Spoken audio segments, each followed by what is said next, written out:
کہ اللہ والے جو ہوتے ہیں وہ سحری کے وقت اللہ کی بارگاہ میں استغفار کرتے ہیں، تو کثرت کے ساتھ ماہ رمضان المبارک میں استغفار کریں۔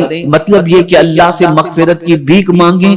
تو جو بندہ ماہ رمضان المبارک میں کلمہ طیبہ کی کثرت کرتا ہے اور استغفار کی کثرت کرتا ہے تو ان دونوں کی کثرت کی وجہ سے اللہ رب العزت جل جلالہ راضی ہو جاتا ہے۔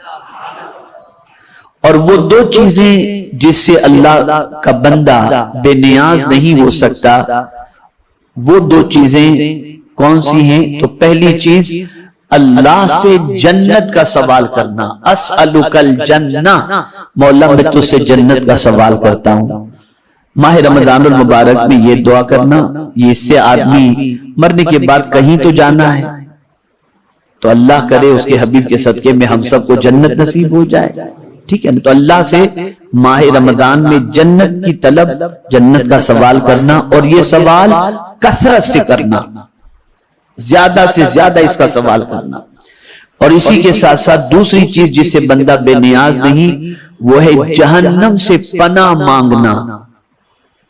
فَتَسْأَلُونَ اللَّهَ الْجَنَّةَ وَتَعُوذُونَ بِهِ مِنَ النَّارِ، اور جہنم سے اللہ کی پناہ مانگنا کہ اللہ تو اپنے فضل سے ہمیں جہنم سے بچا۔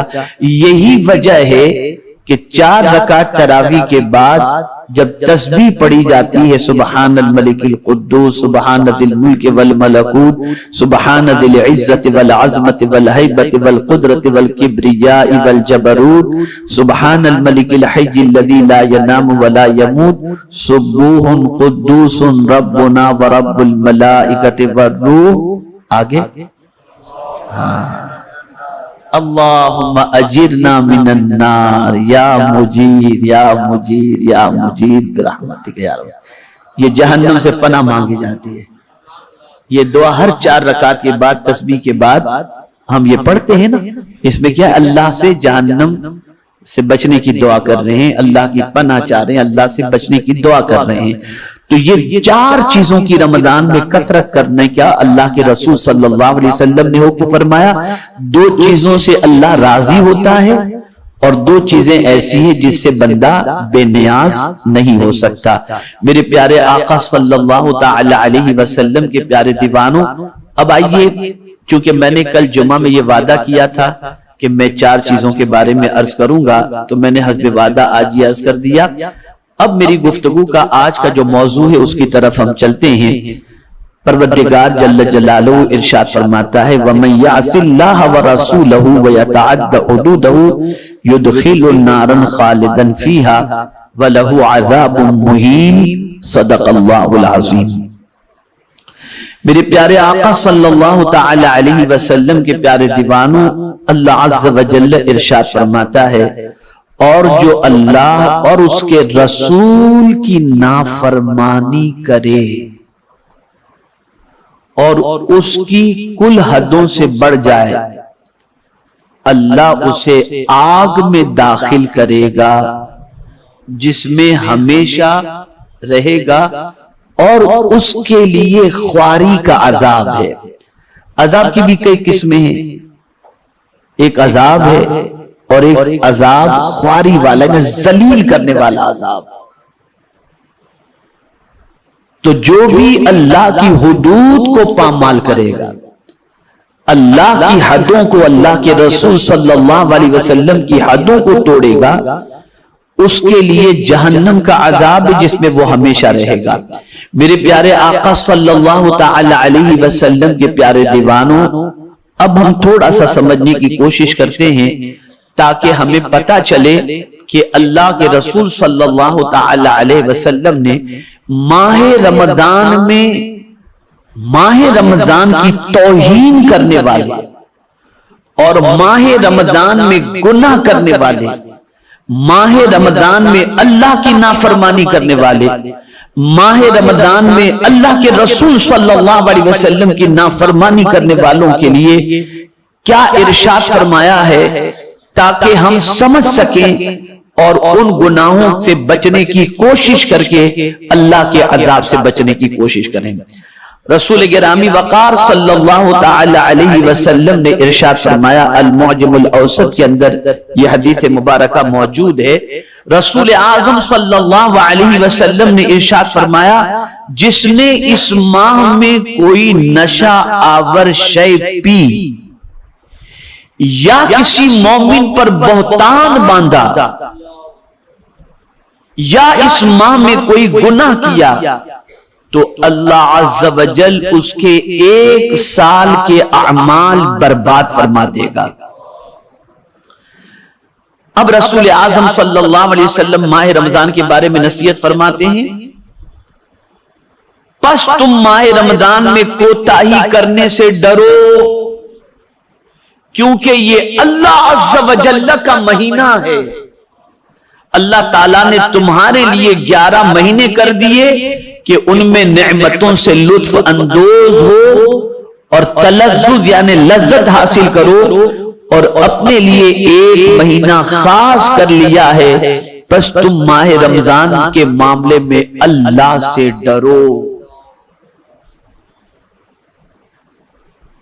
اے رسول گرامی وقار صلی اللہ تعالی علیہ وسلم کے پیارے دیوانوں، ماہ رمضان المبارک میں نشہ آور چیزوں کے پینے کے بارے میں رسول اعظم صلی اللہ علیہ وسلم نے یہ فرمایا، اور ساتھ ہی ساتھ مومن پر بہتان۔ آخر ماہ رمضان کے لیے رسول اعظم صلی اللہ علیہ وسلم نے یہ بہتان والی بات کیوں فرمائی؟ تو آپ دیکھیں گے کہ اس ماہ مبارک کے اندر لوگوں کا حال یہ ہوتا ہے کہ ٹائم پاس کرنے کے لیے بیٹھ کر کے گپ شپ کرتے ہوتے ہیں، لینے دینے کا معاملہ ہوتا ہے، پیسے کا معاملہ، دوسرا معاملہ اس ماہ مبارک میں ہوتا ہے، تو ایک دوسرے پر بہتان لگاتے رہتے ہیں، بیٹھ کر کسی کی غیبت کر رہے ہوتے ہیں، بیٹھ کر کسی کی چغلی کر رہے ہوتے ہیں، اور صرف بہتان ہی کے حوالے سے رسول اعظم صلی اللہ علیہ وسلم نے نہیں فرمایا، بلکہ آقا کریم صلی اللہ تعالی علیہ وسلم نے ارشاد فرمایا کہ تم ماہ رمضان میں کوتاہی کرنے سے ڈرو، یعنی تم کوئی بھی گناہ کرنے سے ماہ رمضان میں ڈرو، اس لیے کہ 11 مہینے تو اللہ عز و جل نے تمہیں عطا فرما دیے، اور یہ 1 مہینہ اللہ عز و جل نے اپنا مہینہ قرار دیا۔ اور کتنی پیاری بات ہے اور کتنا میرے رب کا کرم ہے۔ اگر میں یہ کہوں تو غلط نہ ہوگا، ذہن میں بٹھائیے گا یہ بات، میں یہ کہوں تو غلط نہ ہوگا، جو 11 مہینے تک اللہ سے دور رہے نا، اللہ اس مہینے کے ذریعے بندے کو اپنے سے قریب کرنا چاہتا ہے۔ اللہ چاہتا ہے کہ میرا بندہ مجھ سے قریب ہو جائے۔ اب کون اس کو قریب کرنے سے بندے کو روکتا تھا؟ شیطان روکتا تھا نا، چلو بڑے شیطان کو ہم نے قید کر دیا، جہنم کو ہم نے تالے لگا دیے، بند کر دیے جہنم کے دروازے، جنت کے دروازے تمہارے لیے کھول دیے، اور تمہارے لیے ہم نے نفل کے ثواب کو فرض کے برابر کر دیا، اور فرض کے ثواب کو 70 فرضوں کے برابر کر دیا۔ تمہارے لیے رحمت کے دروازے ہم نے کھول دیے، تمہارے لیے مغفرت کے دروازے ہم نے کھول دیے۔ کیا بندو پھر بھی تم میرے قریب نہیں ہوگے؟ یہ مہینہ ہمیں رب سے قریب کرنے کے لیے آتا ہے، یہ مہینہ اللہ کی بارگاہ کے اندر کھڑے رہنے کا سلیقہ دینے کے لیے آتا ہے۔ ہم اگر اس ماہ مبارک کا احترام نہ کریں اور اس ماہ مبارک کے اندر اللہ رب العزت جل جلالہ کی نافرمانی کریں تو میرے پیارے آقا صلی اللہ تعالی علیہ وسلم کے پیارے دیوانوں، رب قدیر جل جلالہ کی بارگاہ میں منہ دکھانے کی ہم کنڈیشن میں نہیں رہیں گے۔ اس لیے ماہ رمضان المبارک کے اندر خاص طور پر اپنے دامن کو گناہوں سے بچانے کی کوشش کرو۔ مزید سماعت فرمائیں۔ کسی مومن پر بہتان باندھنا، کسی مومن پر بہتان باندھنا، بہتان کسے کہتے ہیں؟ اس مومن بندے نے وہ کام نہیں کیا اور ہم نے اس بندے کی طرف وہ بات منسوب کر دی کہ اس نے ایسا کیا، میرا گمان ہے کہ وہ ایسا کیا ہوگا، بہتان لگانا ہم نے شروع کیا۔ بندہ جانتا نہیں، خدا کی قسم یہ کتنا بڑا گناہ ہے، نہیں جانتا یہ بہتان لگانا کتنا بڑا گناہ ہے۔ اب سنیے، سنن ابو داؤد کی حدیث ہے، آقا کریم صلی اللہ علیہ وسلم ارشاد فرماتے ہیں مومن پر بہتان باندھنا بھی حرام اور جہنم میں لے جانے والا کام ہے۔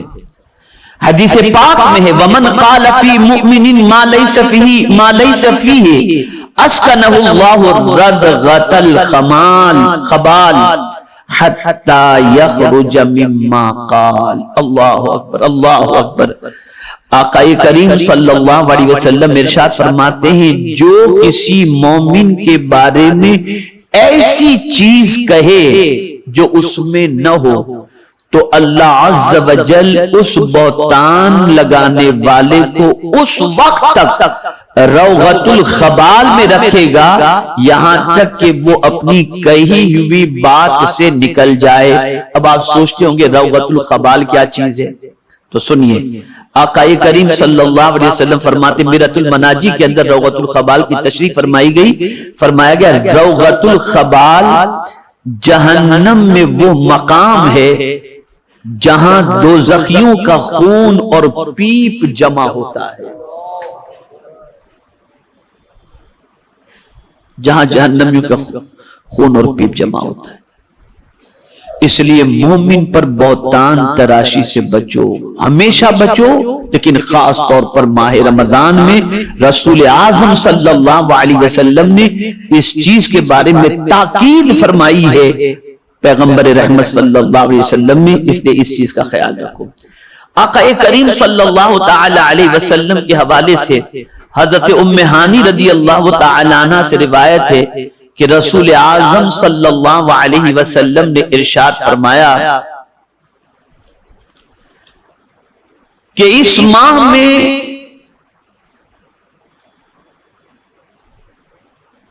رسول اعظم صلی اللہ علیہ وسلم نے ارشاد فرمایا میری امت ذلیل و رسوا نہ ہوگی۔ توجہ چاہوں گا، آقا کریم صلی اللہ علیہ وسلم ارشاد فرماتے ہیں میری امت ذلیل و رسوا نہ ہوگی جب تک کہ ماہ رمضان کا حق ادا کرتی رہے گی۔ عرض کی گئی یا رسول اللہ صلی اللہ علیہ وسلم ماہ رمضان کے حق کو ضائع کرنے میں ان کا ذلیل و رسوا ہونا کیا ہے؟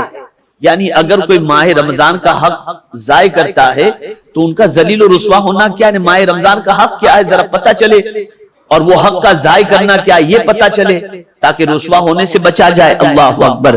تو رسول اعظم صلی اللہ علیہ وسلم نے فرمایا اس ماہ میں ان کا حرام کاموں کا کرنا، پھر فرمایا جس نے اس ماہ میں زنا کیا یا شراب پی تو اگلے رمضان تک اللہ عز و جل اور جتنے آسمانی فرشتے ہیں سب اس پر لعنت کرتے ہیں۔ پس اگر یہ شخص اگلے ماہ رمضان کو پانے سے پہلے ہی مر گیا تو اس کے پاس کوئی ایسی نیکی نہ ہوگی جو اسے جہنم کی آگ سے بچا سکے۔ پس تم ماہ رمضان کے معاملے میں اللہ سے ڈرو، رسول اعظم صلی اللہ علیہ وسلم۔ اب میں ان لوگوں سے پوچھنا چاہتا ہوں جو ماہ رمضان المبارک میں یہ کہتے دکھائی دیتے ہیں ہماری رات نہیں کٹتی، ٹائم پاس نہیں ہوتا، اس لیے کیرم کھیلتے ہیں، اس لیے لوڈو کھیلتے ہیں، اس لیے ویڈیو گیم کھیلتے ہیں، اس لیے پیچھے بیٹ کھیلتے ہیں۔ میں پوچھنا چاہتا ہوں ذرا سورہ علم نشرہ پڑھ کر کے دیکھو، پڑھو ٹائم کے بارے میں حضور صلی اللہ علیہ وسلم سے رب نے کیا کیا، کیا ارشاد فرمایا فَإِذَا فَرَغْتَ فَانْصَبْ وَإِلَىٰ رَبِّكَ فَارْغَب۔ کس کام سے تم فارغ ہو جاؤ؟ حضور کون سا کام کرتے تھے؟ تو رسول اعظم صلی اللہ علیہ وسلم تعلیم کا کام کرتے تھے، تزکیے کا کام کرتے تھے، تربیت کا کام کرتے تھے، یہ سارے کام کرتے تھے رسول اعظم صلی اللہ علیہ وسلم۔ اب قرآن کہتا ہے جب ان کاموں سے فارغ ہو جاؤ وَإِلَىٰ رَبِّكَ فَارْغَب، تو تمہارے رب کی طرف راغب ہو جاؤ، یعنی اپنے رب کی عبادت کے اندر مصروف ہو جاؤ۔ پتا چلا اگر تمہارے پاس ایکسٹرا ٹائم بچ گیا ہے تو تمہیں لہو لعب کے لیے نہیں، پیغمبر کی سنت یہ ہے کہ تم اللہ کی یاد کے اندر اپنے باقی ٹائم کو تم خرچ کرو۔ حیرت کی بات ہے وہ مسلمان جو عام مہینوں کے اندر رات کو نہیں کھیلتا تھا، عام دنوں کے اندر جو کھیل کے لیے ٹائم نہیں نکالتا تھا، وہ رمضان المبارک کے اندر ٹائم پاس کھیل کے ذریعے کرتا ہے۔ خدا کے بندو کتنی بڑی توہین کر رہے ہو تم اللہ کے مہینے کی۔ یہ اللہ کا مہینہ ہے، اللہ چاہتا ہے کہ اس مہینے کے اندر بندہ ہر چیز سے ٹوٹ کر میرا بن کر کے رہ جائے اور میری عبادت اور ریاضت کی لذت سے وہ آشنا ہو جائے۔ میرے پیارے آقا صلی اللہ تعالی علیہ وسلم کے پیارے دیوانوں، اسی طریقے سے رسول گرامی وقار صلی اللہ تعالی علیہ وسلم نے ارشاد فرمایا، اذا لم يدع الصائم قول الزور والعمل به والجهل فليس لله حاجة في ان يدع طعامه وشرابه۔ آقا کریم صلی اللہ علیہ وسلم نے ارشاد فرمایا، جو بری بات کہنا اور اس پر عمل کرنا اور جہالت کو نہ چھوڑے تو اس کے بھوکا پیاسا رہنے کی اللہ عز و جل کو کوئی حاجت نہیں۔ یعنی اگر کوئی شخص ماہ رمضان میں روزے سے ہے، بھوکا بھی ہے، پیاسا بھی ہے، اور اپنی بیوی کے قرب سے جماع سے بچ بھی رہا ہے، لیکن اس کی زبان جھوٹ بول رہی ہے، وہ گناہوں کے کام کر رہا ہے، اور اسی کے ساتھ ساتھ اس کا عمل جہالت سے بھرا ہوا ہے، یعنی جھگڑے فساد کرتا ہے، تو رسول اعظم صلی اللہ علیہ وسلم فرماتے ہیں اس کا بھوکا رہنا، پیاسا رہنا اللہ کو اس کی کوئی حاجت نہیں۔ میرے پیارے آقا صلی اللہ تعالی علیہ وسلم کے پیارے دیوانوں، اس سے یہ بات اچھی طریقے سے سمجھ میں آئی کہ اللہ کے رسول صلی اللہ علیہ وسلم کے اس فرمان سے صرف بھوک اور پیاس سے ہی بچنے کا نام یا عمل زوجیت سے بچنے کا نام ہی روزہ نہیں ہے، بلکہ یہ روزہ ہماری زبان کا بھی ہے، ہماری آنکھوں کا بھی ہے، ہمارے ہاتھ کا بھی ہے، ہمارے پیر کا بھی ہے، ہمارے دل کا بھی ہے۔ یہ ساری چیزیں ہمیں کنٹرول میں رکھنی چاہیے، اور اگر ہم نے اللہ اور اس کے رسول جل جلالہ صلی اللہ علیہ وسلم نے جو حد متعین فرما دی، اس حد کو ہم نے کراس کیا، تو قرآن کہتا ہے وَمَن يَعْصِ اللَّهَ وَرَسُولَهُ وَيَتَعَدَّ حُدُودَهُ يُدْخِلُ نَارًا خَالِدًا فِيهَا، اللہ اس کو ہمیشہ کے لیے جہنم میں داخل فرما دے گا۔ میرے پیارے آقا صلی اللہ تعالی علیہ وسلم کے پیارے دیوانوں، اب آئیے تھوڑا میں سمجھا دوں تاکہ آپ سمجھ سکیں، علماء بھی ہیں اور آپ حضرات بھی ہیں۔ قرآن مقدس میں روزے کے حوالے سے فرمایا گیا، جس لفظ کا انتخاب ہوا وہ ہے صوم یا صیام۔ اب اس کا ٹرانسلیشن روزہ نہیں بنتا، صوم کا ٹرانسلیشن عربی کے اندر اگر آپ دیکھیں تو عربی میں صوم کا ترجمہ روزہ نہیں بنتا۔ کسی بھی ڈکشنری کو اٹھا کر دیکھ لیجئے، صوم کا معنی ہوتا ہے امساک، رکنا۔ پھر روزہ کیوں کہا جاتا ہے؟ تو چونکہ بندہ دن کے اندر صبح صادق سے غروب آفتاب تک دن میں ان تین چیزوں سے رکتا ہے، تو وہ روز ہوتا ہے نا۔ امروز کہتے ہیں آج کا دن، تو روز تو اس وجہ سے اس کو روزہ کہا جاتا ہے، اس وجہ سے، ورنہ صوم کا معنی جو ہے نا، یہ روزہ اس کا معنی بنتا ہی نہیں۔ اگر روزہ اس کا معنی بنتا ہے تو پھر رسول اعظم صلی اللہ تعالی علیہ وسلم کے حوالے سے پھر کیا کہیں گے؟ صوم وصال کیوں کہتے ہیں، روزے وصال کیوں نہیں کہتے؟ اس لیے کہ آقا کریم صلی اللہ علیہ وسلم تو دن کو بھی نہیں کھاتے تھے، رات کو بھی نہیں کھاتے تھے، مسلسل کئی دنوں تک حضور نے کچھ کھایا پیا نہیں، اسے صوم وصال کہتے ہیں، روزہ وصال نہیں کہتے۔ کہیں ترجمے میں روزہ وصال نہیں پڑھیں گے آپ، صوم وصال۔ تو صوم کا معنی ہوتا ہے رکنا، اسی کی جمع ہے صیام۔ تو کیا صرف کھانے پینے اور عمل زوجیت سے بچ جانا یا رک جانا؟ ہاں، اصطلاح شریعت کے اندر اس کو ضرور روزہ کہتے ہیں، ان تین چیزوں سے رک جانے کو، رک جانے کو۔ اور یہاں میں اگر کہوں تو یہ منفی عبادت ہے، کرنے کا کچھ نہیں ہے، نہ کرنے کا نام ہے۔ صوم تین چیزوں سے بچ جانا اور تین چیزوں سے رک جانا، یہ منفی عبادت، نہ کرنا، کھانا نہیں کھانا، پانی نہیں پینا، عمل زوجیت سے بچنا ہے، روزے کی حالت میں دن میں صبح صادق سے لے کر غروب آفتاب تک، تو نہ کرنے کا نام جو ہے وہ روزہ ہے۔ تو یہ منفی عبادت ہے، لیکن ہے اتنی بڑی عبادت کہ کوئی عبادت سوتے میں نہیں ہوتی، لیکن یہ عبادت ایسی ہے کہ روزے دار سو رہا ہے تب بھی عبادت کا ثواب لکھا جا رہا ہے۔ کیوں؟ ذرا سمجھو، اس کو سمجھو، میں جو سمجھانا چاہتا ہوں ٹاپک کے اعتبار سے، اس لیے کہ وہ روزے کی حالت میں گناہ سے بچا ہوا ہے، اس لیے اس کا گناہ سے بچنا بھی عبادت ہے۔ اور گناہ کیا؟ اللہ کی نافرمانی سے بچنا یہ ثواب، اللہ کی نافرمانی کرنا یہ گناہ ہے۔ تو بندہ اللہ کی فرما برداری کرتے ہوئے کھانے پینے اور عمل زوجیت سے بچا ہوا ہے، اس لیے یہ نافرمان اور گنہگار نہیں لکھا گیا، فرما بردار بنا ہوا ہے، اس لیے اس کا سونا بھی میرے رب کے نزدیک عبادت کا ثواب حاصل کرنا ہے۔ اب مفسرین فرماتے ہیں کہ جو بندہ یہ سمجھتا ہے کہ ان تین چیزوں سے بچنے ہی کا نام روزہ ہے، اصطلاح شریعت کے اندر تو یہ ہو جائے گا، لیکن روزے کی برکات سے محروم رہے گا، اس کی زندگی اس کے نام اعمال میں اگر اس نے زبان کو جھوٹ سے نہیں روکا، غیبت سے نہیں روکا، بہتان سے نہیں روکا، صحیح بخاری کی حدیث ہے، اللہ کے رسول صلی اللہ علیہ وسلم فرماتے ہیں اس کے نام اعمال میں بھوکا پیاسا لکھا جائے گا، فاقہ لکھا جائے گا، فاقے کے علاوہ اور کوئی چیز لکھی نہیں جائے گی، اور اللہ کو ایسے بندے کے بھوکے رہنے کی کوئی پرواہ ہے ہی نہیں۔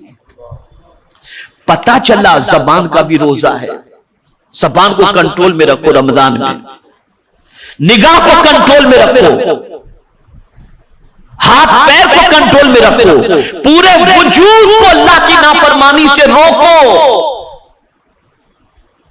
وہ لوگ جو ماہ رمضان کی راتوں کے اندر کیرم کھیلتے ہیں، دن میں اپنے ٹائم پاس کرنے کے لیے گیم کھیلتے ہیں، کیا جواب دیں گے اللہ کی بارگاہ میں کہ اس نے اللہ کے اتنے مقدس مہینے کی اتنی بڑی توہین کی؟ کیا جواب دیں گے؟